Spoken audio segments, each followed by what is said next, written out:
Good morning भैया बहनों। आज आपका टॉपिक है वान डे ग्राफ जनित्र। हम पढ़ रहे हैं संधारित्र वैद्युत धारिता के बारे में पढ़े हैं। इसमें क्या है, वान डे ग्राफ जनित्र में एक हमारे वैज्ञानिक थे वान डे ग्राफ। उन्होंने एक जनित्र का निर्माण किया। वो एक ऐसा जनित्र है जिसके द्वारा हम बहुत ही उच्च विभव प्राप्त कर सकें, लगभग 10 की घात 5 लगभग मेगावाट बिलियन वाट में हम विभव को प्राप्त कर सकें। उसके लिए उन्होंने एक डिवाइस का निर्माण किया जिसका नाम हम लोग बाद में वान डे ग्राफ जनित्र के रूप में जानने लगे और इसीलिए इसका नाम वान डे ग्राफ जनित्र पड़ा। तो बेसिकली कहने का मतलब ये हुआ कि वान डे ग्राफ जनित्र एक ऐसी डिवाइस है जिसके द्वारा हम अति उच्च विभव लगभग 10 की घात 6 वोल्ट की विभव को हम प्राप्त करते हैं। उसके कारण क्या होगा, अगर हमारे पास हाई पोटेंशियल है तो हम उसके द्वारा क्या कर सकते हैं कि जो हमारे पास चार्ज पार्टिकल होते हैं, आवेशित कण होते हैं, जैसे कि आपके इलेक्ट्रॉन है, प्रोटॉन है, न्यूट्रॉन है, उनको हम एनर्जी ज़्यादा दे सकते हैं, उनको हम एक्सेलरेट कर सकते हैं। उसके कारण क्या होगा, जैसे अगर हमें किसी टारगेट को अगर हमको बम्बार्डिंग करनी है, एग्जाम्पल के लिए बम्बार्डिंग करनी है, या हमें किसी टारगेट को भेदना है, तो हम अगर उन चार्ज पार्टिकल्स को हाई पोटेंशियल दे देते हैं तो उनके अंदर एनर्जी बहुत ज़्यादा बढ़ जाती है, जिससे वो लक्ष्य तक आसानी से पहुंच जाते हैं। क्योंकि हमें मालूम है एनर्जी और वोल्टेज का भी एक रिलेशन होता है।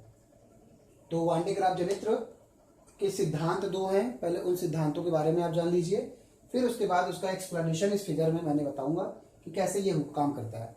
जैसे पहला सिद्धांत कहता है, किसी आवेशित चालक से वायु में वैद्युत विसर्जन उसके नुकीले सिरों से प्राथमिकता से होता है।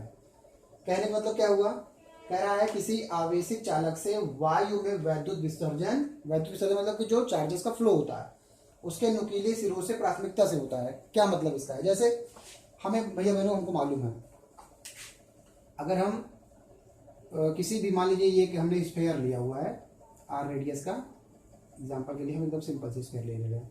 अगर हमको किसी पॉइंट चार्ज के लिए किसी बिंदु पे हमें ये मालूम करना है कि विभव कितना होगा, तो ये हम सीधा जानते हैं, v = 1/4 पाई एप्सिलॉन 0 Q/r जानते हैं। अब हमें एक फार्मूला पता है, आवेश पृष्ठ घनत्व क्षेत्रीय, जिसको हम कहते हैं क्षेत्रीय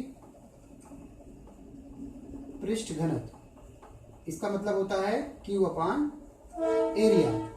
अगर हम यहां से Q की वैल्यू निकालें तो हमें मिलेगा V × 4 pi epsilon 0 r divided by area का मतलब हो गया, स्फेयर है तो उसका एरिया होगा 4 पाई r²। तो यहां से आपको सिग्मा की वैल्यू एक मिलेगी, 4 पाई कटेगा, epsilon 0 V divided by r। अगर हम किसी पर्टिकुलर एक, आप मान लीजिए गोले की बात कर रहे हैं, तो उसके लिए अगर हम मान लेते हैं ये समविभव पृष्ठ है, तो इसका मतलब इसके प्रत्येक बिंदुओं पर विभव समान होगा। एप्सिलॉन 0 कांस्टेंट है, इसका मतलब ये होगा कि सिग्मा किस पे डिपेंड कर रहा है, 1/r पे, डिस्टेंस पे। इसका क्या मतलब हुआ कि अगर ये स्फीयर, अगर हम डिस्टेंस को 0 की ओर टेंड कर दें तो सिग्मा किधर चला जाएगा, अनंत की ओर चला जाएगा। r को 0 करेंगे तो सिग्मा किधर जाएगा, अनंत की ओर। इसका मतलब क्या हुआ कि दूरी जितनी कम रहेगी उतना ही चार्जेस का जो संघनन है, मतलब चार्जेस जो इकट्ठा होंगे वो ज्यादा होंगे, मतलब उसका घनत्व अधिक हो जाएगा। जैसे अगर हम इस बॉडी को तोड़ के अगर हम ऐसे ऐसे नुकीला कर देते हैं, मतलब इसको हम ब्रेक कर देते हैं, इसका स्ट्रक्चर स्मूथ रख के बदल देते हैं, तो यहाँ पे अगर मान लीजिए डिस्टेंस की बात करते हैं तो यहाँ पे डिस्टेंस r बदल जाएगा, यहाँ डिस्टेंस r बदल जाएगा, यहाँ पे डिस्टेंस r बदल जाएगा, हर जगह डिस्टेंस चेंज हो जाएगा और हर एक डिस्टेंस के लिए चार्जेस का जो सिग्मा है वो चेंज हो जाएगा। सिग्मा चेंज होने का मतलब ये हुआ कि नुकीली सिरे जहां पे होंगी, जहां पे नुकीला सिरा होगा, इसका मतलब क्या हुआ, r की वैल्यू लगभग 0 पहुंच रही है। नुकीले सिरों पे का मतलब वो r 0 पहुंच रहा है, इसका मतलब सिग्मा क्या हो गया, अनंत। इसका मतलब उसके नुकीले सिरों पे जो चार्जेस होंगे वो बहुत ज्यादा होंगे, अधिक होंगे। इससे का मतलब हम ये भी कह सकते हैं कि जैसे अब यहाँ कूलर है, कूलर देखते हैं, कूलर के साइड में जो कॉर्नर होता है, कॉर्नर पॉइंट पे अक्सर वहां पे करंट मारता है। करंट मारने का मतलब ये हुआ कि उस कॉर्नर साइड में चार्जेस स्टोर होते हैं उनका प्रवाह ज्यादा होता है, वो कह लीजिए कि वो विसर्जन जो उनका न्यूक्लियस स्वरूप पे प्राथमिकता से होता है, पहली प्राथमिकता उनकी ये होती है। तो एक तो ये बात हो गई, तो ये एक सिद्धांत नंबर 1 है कि आर जब 0 की ओर प्रोग्रेस करेगा या प्रोसीड करेगा तो सिग्मा अनंत की ओर चला जाएगा। एक बात तो ये हो गई। दूसरी बात आप ये भी पढ़ चुके हैं, सेकंड नंबर कहता है खोखले चालक का आवेश उसके बाहरी पृष्ठ पर विद्यमान रहता है। मतलब अगर हम किसी खोखले चालक को हम कोई आवेश देते हैं तो वो उसके पृष्ठ पर पहुंच जाएगा। और हमको ये भी मालूम है कि आवेश का प्रवाह सदैव उच्च विभव से निम्न विभव की ओर होता है। तो अब हम थोड़ा सा एक ये चीज पढ़ लेते हैं, सेकंड नंबर का जो सिद्धांत है उसको, फिर उसके बाद फिर इसका हम व्याख्या यहाँ पे कर देंगे कि ये क्या क्या चीजें इसमें बनी हुई है। देखो आपको ये फार्मूला ये पता है, v is equal to 1/4πε0 Q/r। ये मैंने जनरल लिखा है, किसी स्फेयर के लिए है, स्फेयर के लिए। अब जैसे मान लीजिए मेरे पास ये कोई स्फेयर है, ये उसका सेंटर है O, यहां से हमने स्मॉल r, इसका ये त्रिज्या है स्मॉल r पे मान लीजिए यहाँ पे कोई पॉइंट है P, इसके बाह्य बिंदु पर कोई पॉइंट है, हमने ले लिया Q, और इसके अंदर कोई बिंदु है R। तो हमें मालूम है कि स्फेयर के तीनों बिंदुओं के लिए अलग अलग विभव की वैल्यू कितनी होती है। अगर हम बाह्य बिंदु की बात करें तो ये तो त्रिज्या r हो गई, मान लेते हैं टोटल दूरी है, इसको फिर हम पॉइंट बदल के m कर दे रहे हैं ताकि हमारे लिए आसान हो जाए। ये दूरी अगर r हो गई तो इसके लिए विभव कितना होगा, अगर चार्जेस q हैं तो ये हो जाएगा v is equal to 1/4πε0 Q/R। पृष्ठ पे क्या होगा, v is equal to 1/4πε0 Q/r। अब अंदर क्या होगा, अंदर का मतलब यह हुआ कि अब अंदर तो चार्जेस होते नहीं है, लेकिन इसका मतलब यह हुआ कि हम विभव की बात कब करते हैं, जब हम आवेश को अनंत से लेकर आते हैं किसी बिंदु तक। इसका मतलब अंदर हमको लाने के लिए क्या करना पड़ रहा है, चार्जेस को हम बाहर से पहले लेकर आएंगे ना, बाहर से लाएंगे सरफेस तक, फिर सरफेस से अंदर हो जाएगा। तो इसका मतलब अंदर वाले पॉइंट पे वही विभव होगा जो यहाँ पे इससे सरफेस पे है। तो इसका मतलब ये वाला पॉइंट और ये वाला पॉइंट लगभग सेम हो जाता है। ठीक है, तो ये तीन जो आपके पॉइंट्स हैं, उन 3 पॉइंट से अलग अलग विभव कितना होता है उसकी ये फार्मूला होता है। अब यहाँ पे आपको जो समझना है वो ये है, दूसरी चीज है, इसी को उपयोग करना है हमें। जैसे मान लीजिए एक स्फेयर है हमारे पास, ये बड़ा सा, उसके अंदर हमने एक छोटा स्फेयर लगा रखा है। ठीक है, ये स्फेयर हो गया हम 1 नंबर, ये नंबर 2। इस पे हमने मान लिया है कि चार्जेस जो है आपके पास पड़े हुए हैं वो है कैपिटल Q। इस पे हमने मान लिया जो चार्जेस हैं वो है स्मॉल q। अभी हमने शुरू में ये माना है स्मॉल q और कैपिटल Q, दोनों का सेंटर सेम है, पॉइंट नंबर O। अब देखिए इस पर हमने मान लिया एक पॉइंट है A, इस पृष्ठ पर एक पॉइंट है B। अब दोनों पॉइंट A और B के लिए हमें विभव ज्ञात करना है, और हमने ये जबकि मान रखा है कि दोनों जो गोले हैं एक गोले के अंदर ही दूसरा गोला है। अगर हम इसको किसी पतले तार द्वारा जोड़ देते हैं तो हम ये कह सकते हैं कि जैसे हमने उभयनिष्ठ विभव पढ़ा था कि आवेशों का प्रवाह उच्च विभव से निम्न विभव की ओर जाएगा। अब यहाँ पे ये देखना है कि इसमें उच्च कौन है निम्न कौन है। तो हमने 2 पॉइंट लिए A और B। अब बिंदु A पर विभव, बिंदु A पर जो विभव होगा बड़े गोले के लिए और छोटे गोले दोनों के लिए अलग अलग प्रभाव डालेगा। तो देखिए बिंदु A के लिए विभव क्या होगा, BA। अब देखो पहले इस बड़े गोले की बात करेंगे हम, तो बड़े गोले के लिए ये बिंदु कहाँ है, उसके पृष्ठ पर है। हम मान ले रहे हैं कि ये डिस्टेंस है स्मॉल r, ये डिस्टेंस है कैपिटल R। तो ये वैल्यू देखिए A के लिए क्या हो जाएगा, बड़े गोले के लिए 1/4πε0 कैपिटल Q/R प्लस, अभी ये बिंदु A जो है बड़े वाले गोले के पृष्ठ पर है, लेकिन छोटे वाले गोले के लिए क्या है, बाहर है। ठीक है, तो बाहर कितना है, जितना ये है, मतलब ये दूरी वही होगी जो ये दूरी होगी, इसका मतलब ये R दूरी पर है। तो छोटे गोले के लिए कहाँ है, ये बाह्य बिंदु पर है। अब छोटे गोले पे आवेश कितना है, प्लस Q।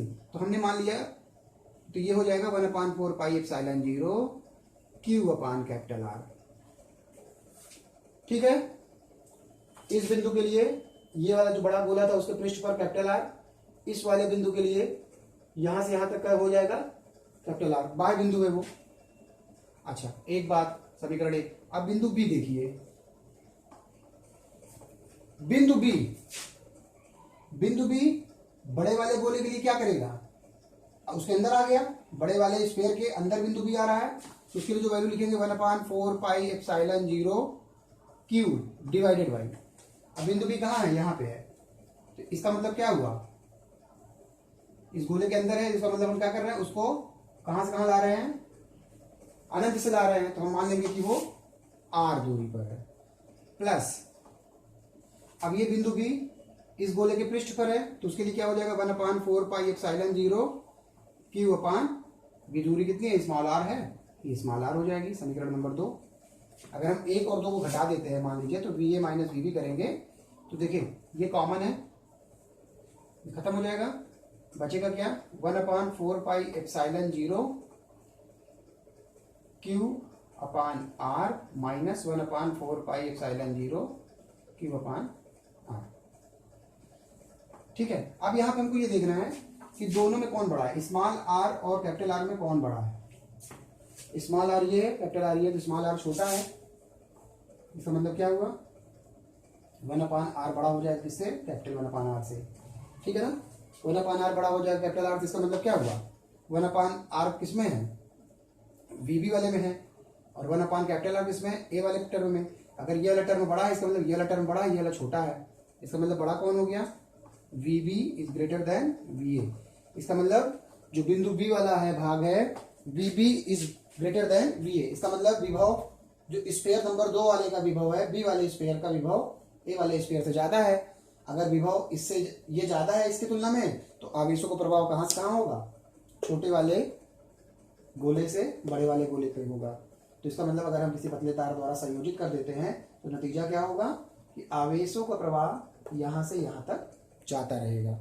ठीक है, तो ये हो गया सिद्धांत नंबर 2।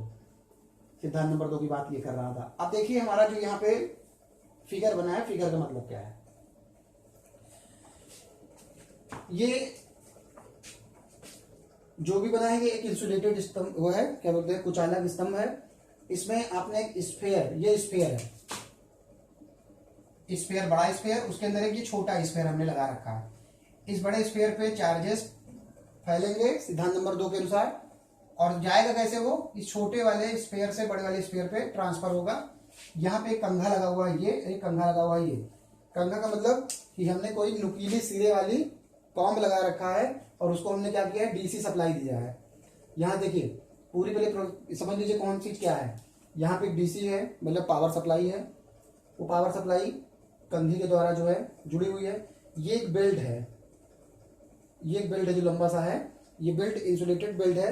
इसका काम क्या है, ये चार्जेस को यहाँ से ऊपर की ओर ले जाएगा, और ऊपर कैसे जाएगा, इसको हमने एक मोटर से, यहाँ देखिए एक मोटर से कनेक्ट कर रखा है। मोटर जब घूमेगा तो ये घिरनी है, ये दोनों घिरनी है यहाँ पे छोटी सी, ये घिरनी क्या करेगी, घूमेगी, तो घिरनी घूमेगी तो ये चीजें ऐसे ऊपर जाएंगी और ऊपर वाली चीज नीचे आएगी, ऐसे घूमेगी ऊपर जाएगी।